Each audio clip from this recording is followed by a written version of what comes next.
विधान शिवसेनेच्या नेत्यांनी केलं, त्याच्यावर तुमची काय प्रतिक्रिया? नाही, सत्य आहे. शिवसेना दोन नाही, ते शिवसेना एकच आहे.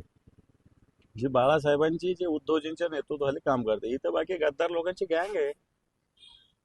आणि त्याच्यामुळे या गँग मधल्या कोणाला जर अशा पद्धतीनं भूमिका मांडायची असेल तर निश्चित त्याचं स्वागत करू आम्ही.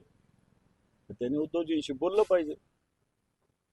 पण या नेत्यांनी जे जे शिंदे सेना आहे त्यांच्या नेत्यांनी अनेक नेत्यांनी मातोश्रीवर असो किंवा मातोश्रीतल्या उद्धव ठाकरेंवर असो, आदित्य ठाकरेंवर असो, रश्मी ठाकरेंवर असो, त्यांच्यावर खालच्या स्तरावर टीका केली. तर चर्चा केल्यानंतर याच्यावर थोडं निघू हे शकतो. पहा, राजकारणात अशा टीका होत असतात एकमेकावर.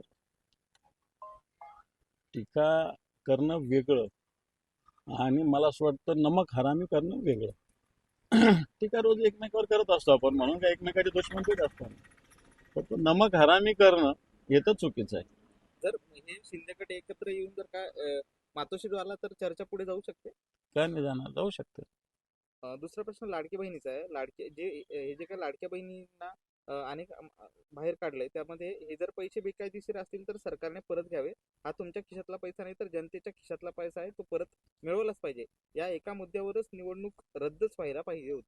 बरोबर, या निवडणुकीच्या मुद्द्यावर निवडणूक लढली आणि मतं मिळवले, निवडून आले लोक आहे. आणि हा पैसा जनतेचा, हे सत्य आहे. परंतु हा मंजूर करणाऱ्या अधिकाऱ्याच्या खिशातून व्यक्त करा. मी एखाद्या बहिणीला त्रास द्या असं मी मुळीच म्हणणार नाही.